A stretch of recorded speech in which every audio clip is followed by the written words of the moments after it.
Hi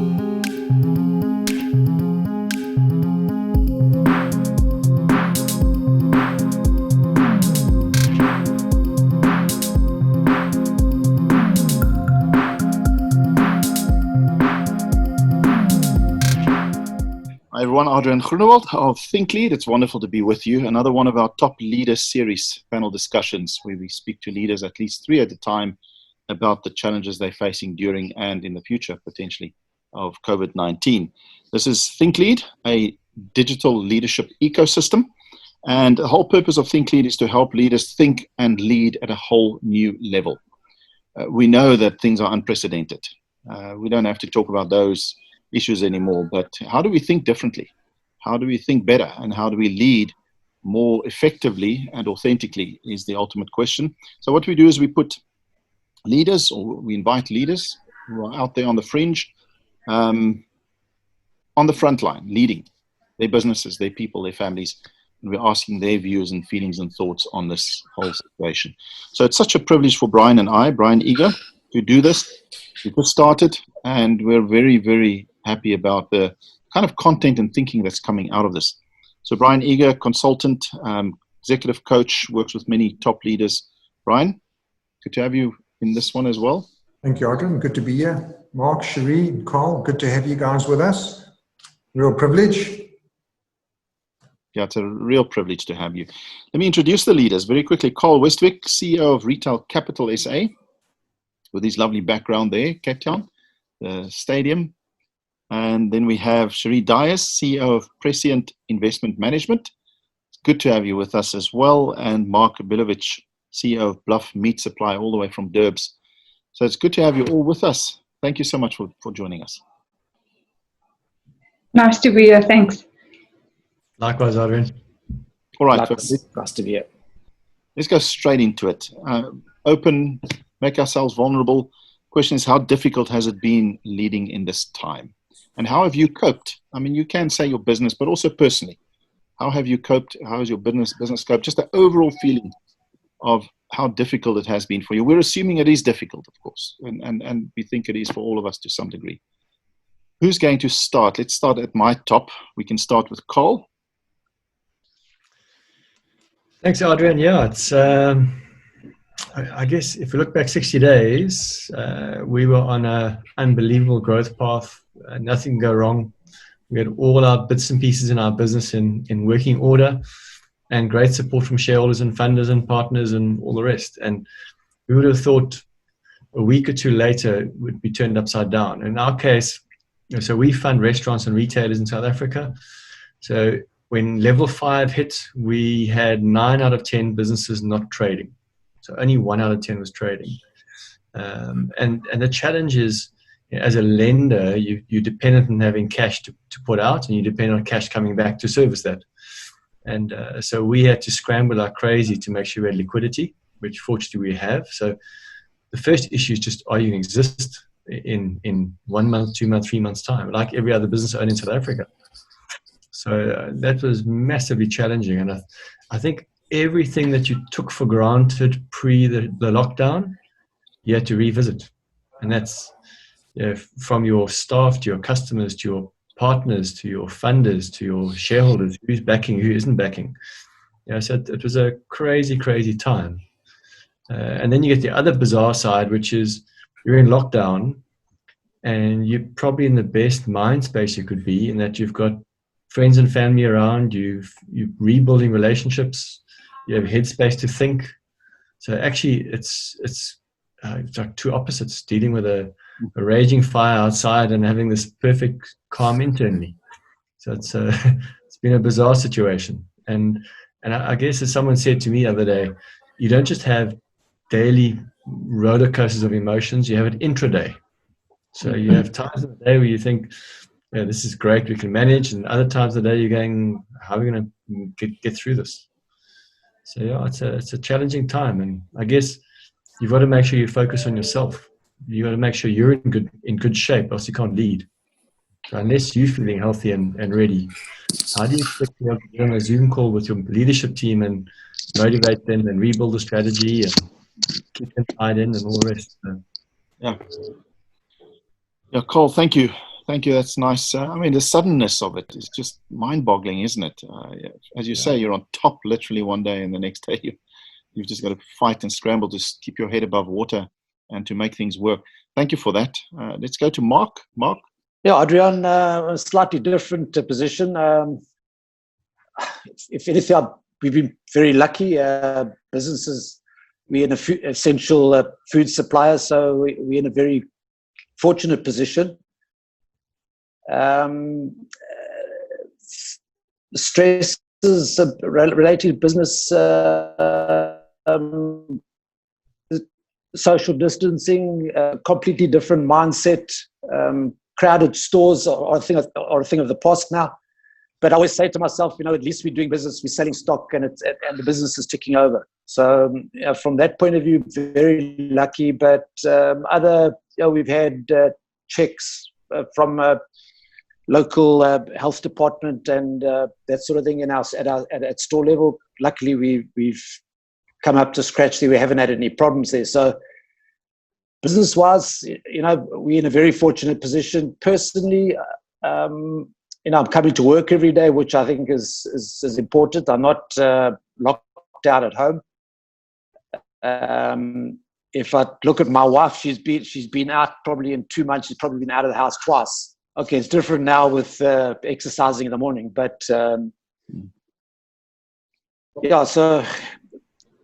Brian invited me here, but I'm probably one of the lucky ones. And going forward, I think it's not really going to change too much. But I do foresee a problem with us going into recession and the consumers, really battling financially, and that must have some sort of effect on retail sales.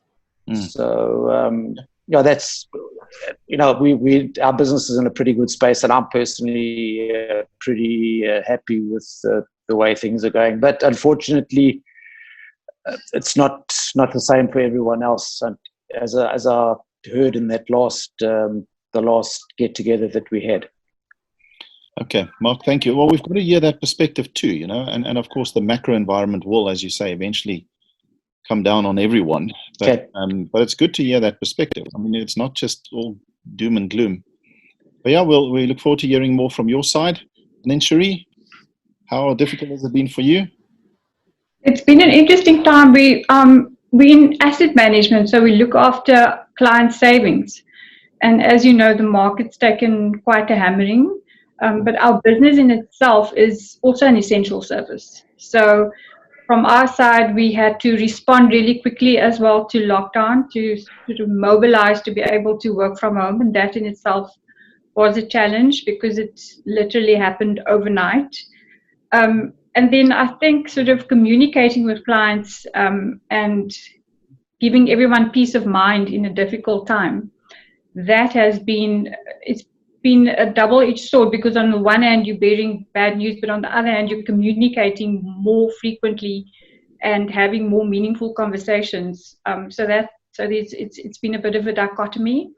And then I think the biggest lesson for me and what's affected me personally is just the fact that in a time of crisis you have to draw on your values, because you're not just dealing with shareholders and profits, you're dealing with stakeholders and employees and families and clients and everyone's well-being. So all the sort of blind spots and shortcomings that I might have had as a leader before, I've been forced to communicate more, be more transparent, to get the job done. So it's been an interesting time of growth at the same time. And every day I think you sort of get up and you rebase your expectations. You're not, you're grateful to be healthy, you're grateful to have a job. And because of that gratitude, it sort of gets you through the difficult days that you face. But so it's indeed an interesting time. Okay, thank you so much for giving us the space that you're in at the moment. We're still in thinking mode now. We'll talk about leading in a moment.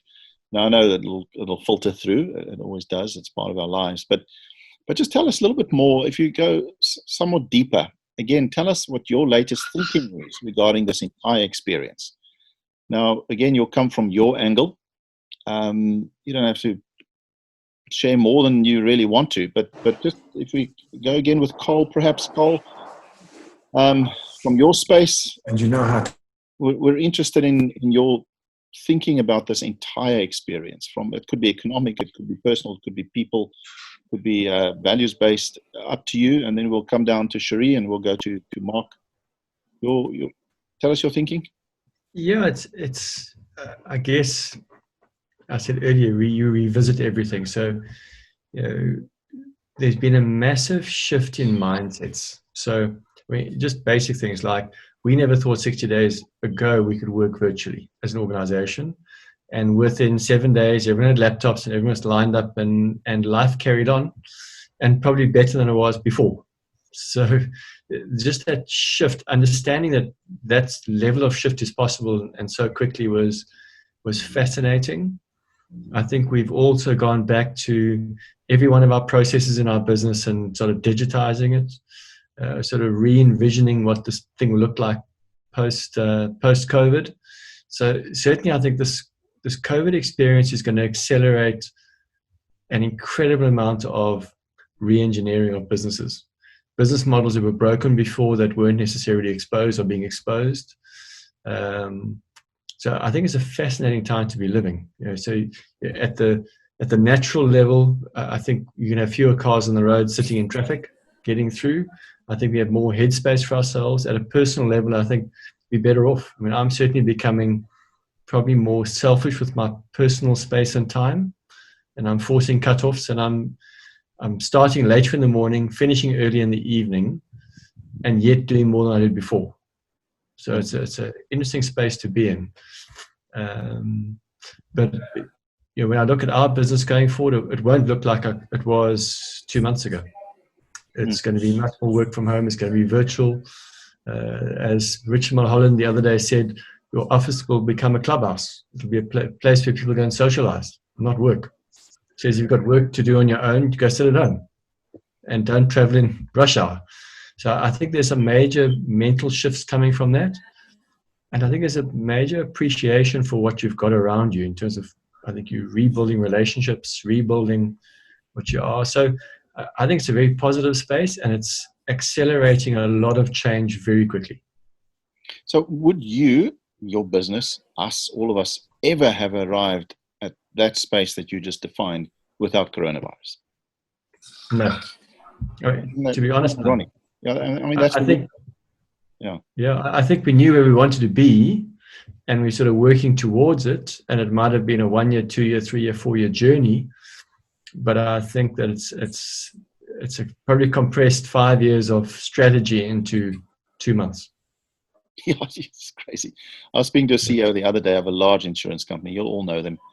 And he was telling me how they, within a week less, had to get thousands of people to work from home. What would have taken them a year to do if they had to, they somehow managed in such a short period of time. And it's just, I think the miracles that have happened are amazing. So Cheree, tell us a little bit more about your thinking. We all read about this stuff every single day. We read about our business, our industry, about society, just your deeper thinking levels when it comes to this whole experience. Yeah, I agree with Karl. I think the work from home models being accelerated and makes us sort of think about the future, how much real estate you really need. Parking used to be a big issue just practically in everyday life. I think it's also opening the doors for things like gender diversity. So a lot of women who used to not work because they need to come into the office from 9 to 5, better opportunities now for us to sort of level playing field from that perspective. So that's going to be interesting as well. On a personal level, I think also people being able to co-parent. So whereas before a partner would travel quite a bit and there'd be one parent at home, now co-parenting is there, being able to have dinner together at the table. So all those sort of quality of life things that we all missed previously. And that doesn't detract from the output that you deliver, because you just become more flexible in the way that you approach, especially if you're in an industry where that's output driven. The only caveat I think is that our operating risks will change. So we have to adapt our business models to be able to deal with that. And then I guess remuneration will also be challenged from that perspective. In terms of people sort of, I guess, keeping hours and being productive. There are some questions around productivity. So while it's great for some people, other people do struggle. So it depends on the kind of people that you sort of employ and how you manage them. That will also change. So I think that while sort of the ground rules are going to change, we'll have to adapt leadership styles and operating models to be able to accommodate that. And I think the operating risks that we face are quite different from that perspective, because one small mistake and it can cost the business quite a bit if your head's not in the game, especially in our industry. So it will be interesting to see sort of how things revert to old models post COVID, or whether things will sustainably continue as they are. But I agree with Karl as well that I guess the need for maybe meeting rooms might increase, but for office space per se, not necessarily. So before I go to Mark, because Mark does not necessarily have to deal with what I'm going to ask now, but correct me if I'm wrong, Mark. But from the two of you specifically, we've heard a lot about trust in our previous conversation. So I don't want to not bring that in here and then get your views on it. I'm fascinated by how many leaders have been forced to trust their people and are now being proven wrong, all right, but mostly wrong, in that you were forced to trust your people working from home. And they're actually putting in more time now and more energy in many cases than ever before. What the heck did we miss there as leaders? So leaders are saying to us, well, if you didn't work on trust before this whole thing, then you'll have a problem now. I agree partially, but part of me says no. I think a lot of leaders have been forced to trust their people, and they're discovering a whole new world of what people are capable of when you actually trust them, or you have to trust them. So just think about that as we go to Mark, and we ask Mark for more of his insights as he watches this from a different distance, from a distance where he's essential services, a distance where he's still doing okay in his business, but you've got family, friends, colleagues, and so on, and the world around you crumbling. Give us your deeper thinking about this whole thing, Mark. If I'll just pass a couple of comments. Retail and big shopping centers, that's definitely, it's not going to be the same ever. It's not going to be the same again after COVID-19. What's concerned me is the way big businesses have just sort of said, we're not paying rent. That's the real, although they are, and they just said to landlords, sorry, we're not paying. I mean, and it's most of the big businesses that have done that, and I find that really tough, a bit hard ass. Whether they can get away with it or not, I'm not 100% sure. That I'm a bit concerned about. But yeah, that was the one issue. But if I could just speak about how times have changed. I mean, if you go back to the early 2000s when we had avian flu and the different pandemics, was before the time of social media. Social media has definitely blown this up into something bigger than it. I don't say it's not a big thing, but I don't think it would have been as bad. The economic impact, I don't think it would have been as bad as if this happened, say, 15 years ago. And that's not going away. So I mean, we need to accept that, and that's the way it is. That's the one thing, and it's just different. Interesting to me the way I watch the news and I see the way different countries are tackling this pandemic differently. If you look at America and Brazil, pretty much just taking it full on and not shutting down. Whereas other countries are shutting down. In South Africa, we're obviously shutting down, but hopefully they'll start sort of unlocking the economy, and hopefully people can go back to work and get back to normal life again. I sympathize with people who aren't able to work. I mean, what are they, sitting at home frustrated? Must be really tough.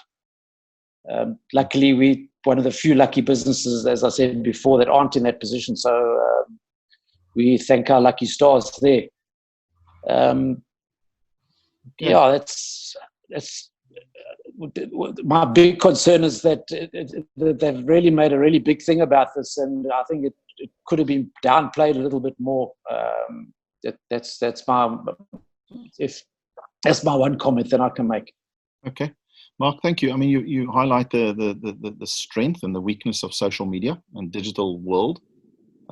In some ways, we couldn't have dealt with this without that, and in other ways, it may have blown it up to a bigger proportion than what it is. Who knows, but certainly social media and digital world is playing. And then the other thing you mentioned, the morality of big businesses just saying we're not paying. So those smaller organizations that pay exorbitant rents in big shopping malls, what did they do? Could they actually just stand up and say we're not paying rent either? So interesting dilemmas that we face as a society all over the place. Any other comments on your thinking, folks, before we start looking at the leading? So this gives us a context from where you're coming from, the thinking space where you find yourself at the moment, and then we can start looking at leading out there, because that's what other leaders are grappling with, is what you've mentioned to us the last few minutes. Anyone else want to add to where your thinking is?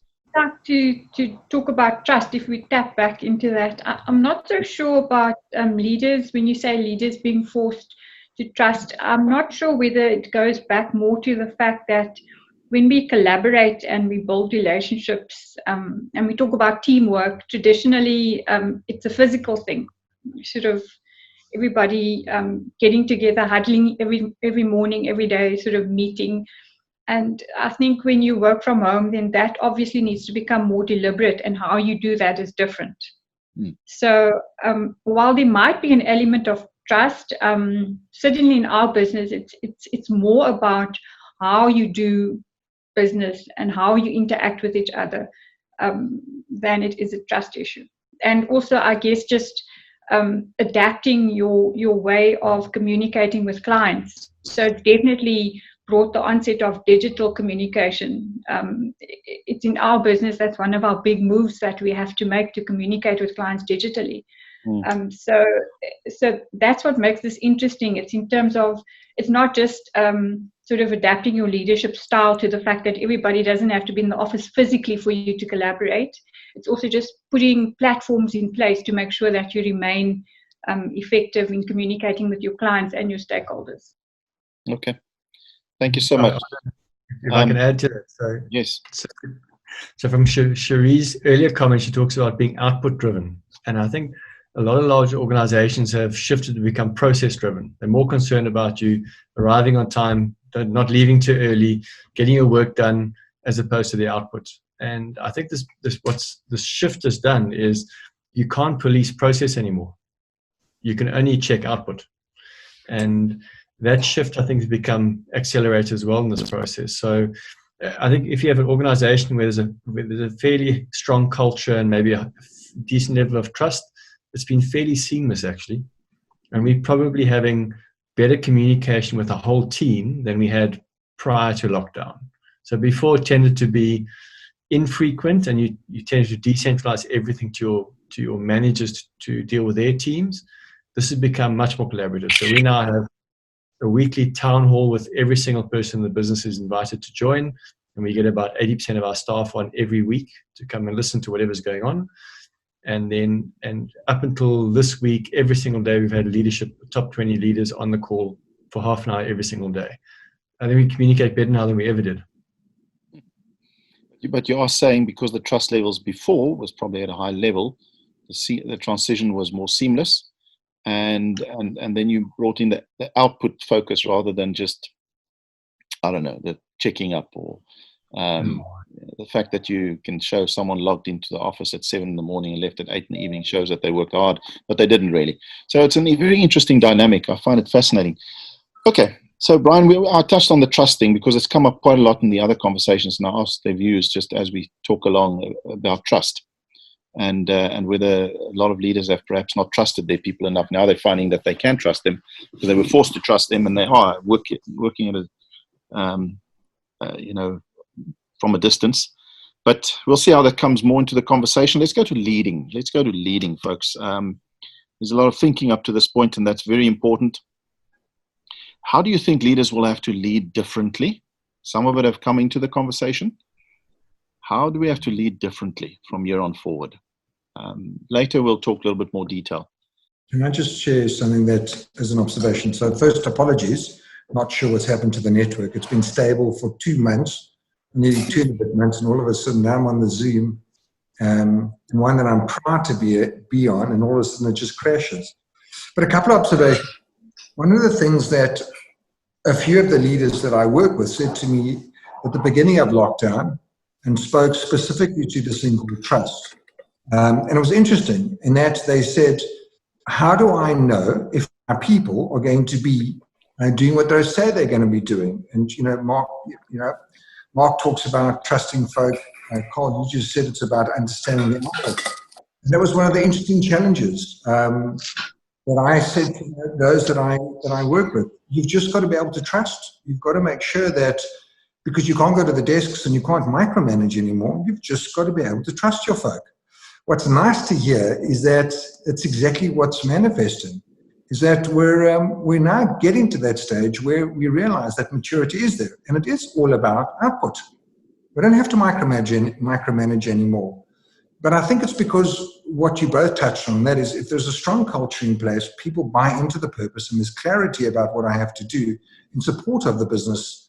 And that came through clearly this morning and in our last engagement with the group of leaders that sat in this panel. That's a nice consistency. It's about clarity of purpose. It's about trusting.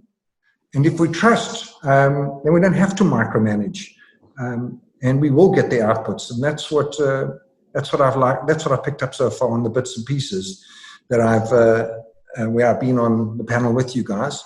That's what I picked up. So that's really great. Adriaan. Yeah, and I like the practical things you're saying we will have to change. All right, let's what are your thoughts on how we have to lead differently from here on forward? Who'd like to start off? I think some of the feedback we get, particularly when people are working from home or working virtually, is loneliness. And you don't get the same visual cues that you have when you're in an office. When you walk through, you can feel. You feel the mood, you feel the people, you feel what's going on. It's hard to get that virtually. So I guess the one thing I've got to change is checking in more and make the effort to check in with people to see how they're doing and try and get some sort of authentic feedback and give authentic feedback back to them. I think it's a big challenge. And when you're in a virtual environment, it's easy to feel the mood. It's hard to feel the mood on a screen. Karl, is it a question of you have more meetings, but it's about the business, and we forget to check in on the person? So we might speak to people more, but we're not really checking in necessarily. Is that what you're also saying? Exactly the point. And often the calls that you're having, the meetings you're having aren't one-on-one. It's like this. You've got 4, 5, 6, 7, 10 people and each person is feeding back, but you never get into the person. You're dealing with the detail. Loneliness. Okay, that's a very good point. Cheree, your thoughts on leading and the way forward? Well, I think leaders will still have to lead. So even though we're not physically in the office, we still have to make tough decisions and good decisions and brave decisions. So I think that in itself is not going to change. But how we interact with people, I agree with Karl. It's quite it's going to be quite a challenge for us to overcome this, or to know what staff are thinking and what our employees are actually wanting, because there's not that much connection. It's all virtual.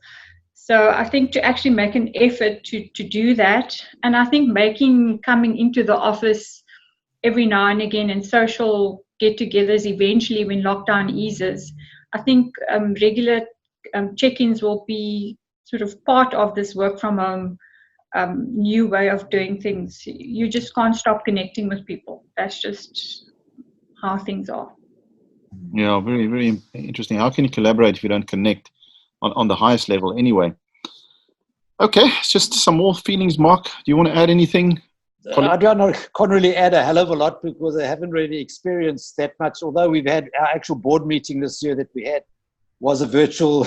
So it's proves to us that we can actually we've got partners up at RMB Bank. So we had our board meeting on Zoom. So it proves that can be done. But other than that, I must be honest, I haven't had really much what everyone else is speaking about, haven't really had much of that experience. So we pretty much, apart from the social distancing, we pretty much operating almost, I'd say like an 80% of how we were operating before. So it hasn't really, and as a leader, obviously still got to be positive, but luckily our business is in a good space. So yeah, so I haven't had, as Brian said, too many difficult conversations with our people. Karl, Cheree, how does it feel? This is the first time we've had this kind of panel, which to me is interesting. How does it feel for you to be on a panel with someone who, from a bird's eye view or maybe from a distance, seems not much different? So the whole world is falling apart, and of course, Mark is not saying nothing has changed or it's not going to impact them, but it's a different dynamic, hey, Brian. We've got someone here who's not really impacted. His business is going on as usual. And then we've got two leaders who have visibly felt changes in their business. The one much more, Karl much more maybe than Cheree and them, but Cheree and them also quite a lot of changes, working from home, and a lot of geographical changes in others. Karl, Cheree, how does it feel to you to have a guy like this on the panel who's not in everyone else's position yet, or hopefully never? Yeah, I guess it's hard to comment on. I mean, we obviously are just head down every single day dealing with what we have to deal with. So, I mean, it is great to hear there are businesses performing, and we see some business performing too. So you look at the pharmacies and those essential service businesses, they're flying. But I think the world outside, as we know, it's changed. So even if you're in a business where it is performing and you largely feel like you're operating like you did before, I think there's some changes around the corner, which I think we all need to take cognizance of. Yeah, I mean, in your world, Brian, Mark, you must be seeing more sort of, instead of going to the large chain stores, at some point you're going to have more and more physical delivery, online delivery. Yeah, that's something I actually didn't mention. It's actually forced us to be busy getting an app together, but we're actually doing house-to-house deliveries. People can shop online, so and I think that's going to continue. Fantastic. The social distancing is not going away, so most of our stores, we've got long queues people standing outside the stores, because we only allowed so many people, within the store. So, I mean, they prefer to shop online. So, I mean, if I could take something away from this, shopping habits will change, and I don't change for good. Yeah. Yeah. Brian, you engage. Cheree, jump in any time. I mean, just my tongue-in-cheek comment on having someone on the panel who's still going through a good time. You do engage essential services leaders at the top. What's your gauging of it? I mean, they are still looking at totally re-engineering their businesses because they realize there's a tsunami coming in some way, shape, or form. I don't know your experience as you engage the retailers, shall we say, the essential services companies. What's your take on it on the bigger level than necessarily Mark's business? Yeah, very similar to what Mark has shared. If you think of the Dis-Chems and you think of the Pick and Pays and the Woolies, ShopRites, while they are all sharing what Mark provided us, that we've got a social distance, we've got to make sure that hygiene and all the factors that we need to be taking into consideration are there. Business continues. Karl said it. These businesses continue, and they're doing okay and good. Long may that continue for them.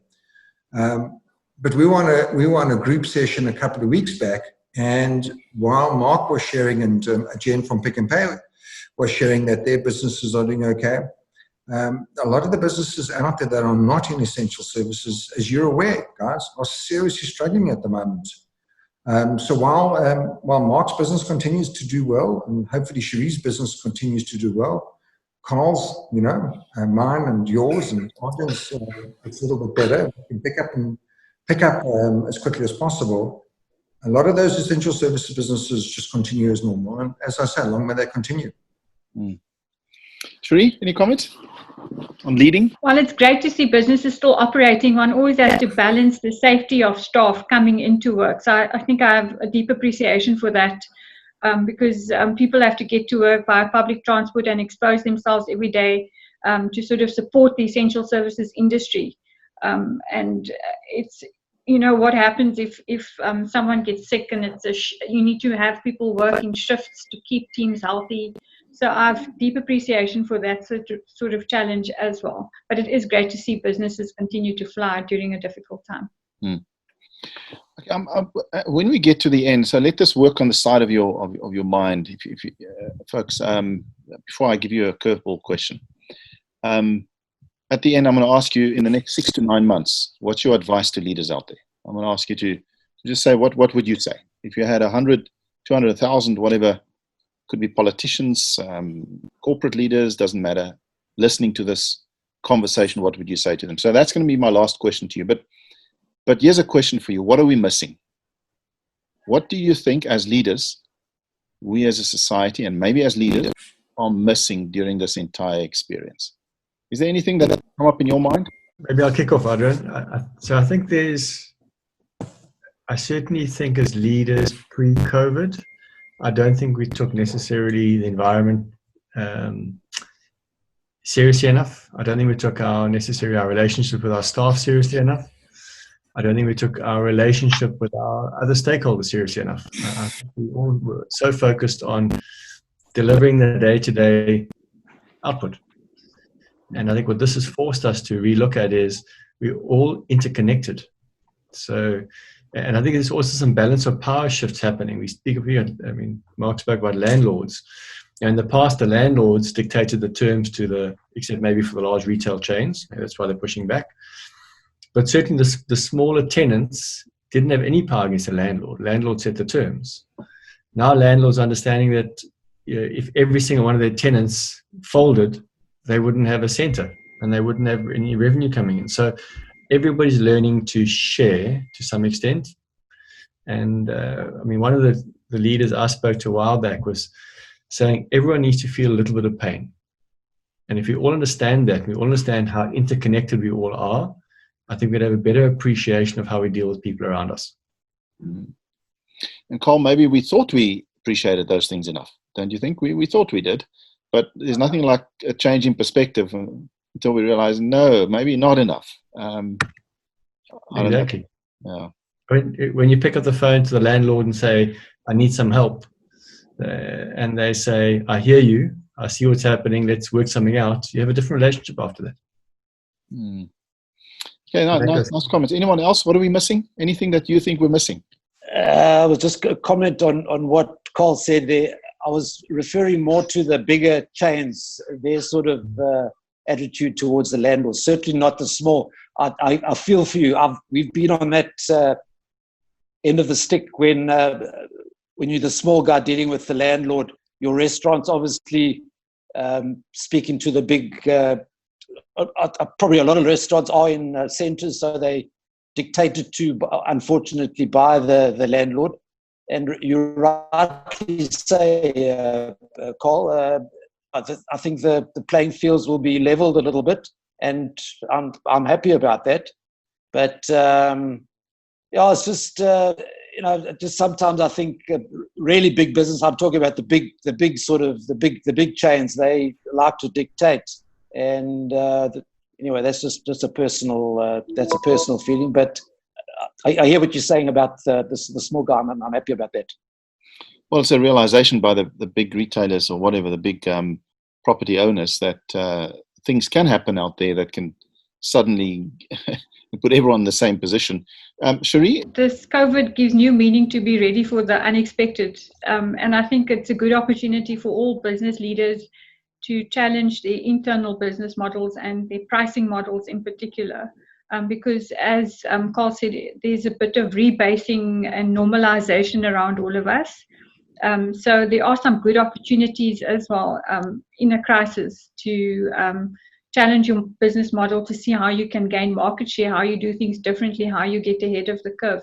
There are still opportunities. We are still operating. While the economy is struggling for now, certainly there's a there has to be a brighter future for us in terms of doing things more efficiently. Okay. Cheree, we're going to come right back to you with that last question. What do you think leaders should do in the next 6 to 9 months? But Mark, I think you need to think of your space. What do you say to business owners that are doing okay, but yet the context around them is so different?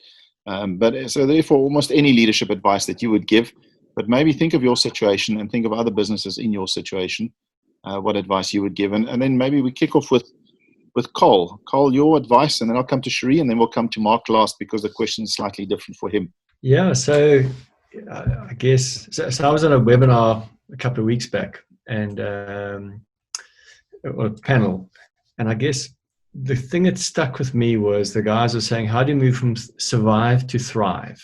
And it's a mindset shift. And I was sort of in that space where we're still trying to survive. We're still trying to make sure we got bits and pieces in the right places and so on. And the first thing I take a step back and go, am I relevant post-COVID? So my business as it stands, my business model, is it still relevant? So there'll always be a case for funding businesses. Will we be funding travel and tourism? Probably not, certainly in the short term.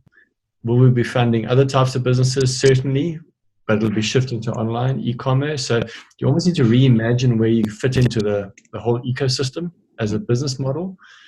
And then you got to line up the resources to do so. So do you have the backing of your shareholders? Do you have the backing of your funders to go on the journey with you? Do you have a strong enough brand that they'll back you? Yeah, so you've got to shift into that thrive mindset. As Cheree says, there are opportunities. There are lots of opportunities. And if you've got some resources and you've got people that are hungry to grow and grow into them, you can build a great business through the other side of COVID. Good advice. Cheree, your thoughts for leaders out there? I think scenario planning is really important right now. So I don't think any of us could have drawn scenario that could sort of mimic the COVID fallout. But so when you're managing money in particular, scenario analysis is really important because clients don't like uncertainty. Uncertainty is disruptive and it takes you out of your rhythm. So the more effective you can be at scenario planning, and it doesn't have to be complicated, very simple.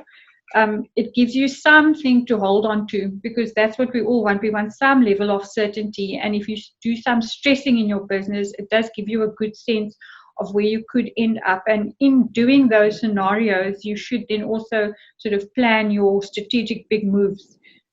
Because I again want to say that I think there are lots of opportunities in the crisis that one can identify and implement if you have financial backing. And then I still think that the biggest lesson for us is in this crisis has been the importance of communication, not just with your clients, but with all stakeholders. So keep on communicating effectively and continuously because people want transparency, and that transparency brings certainty, which is what we all want.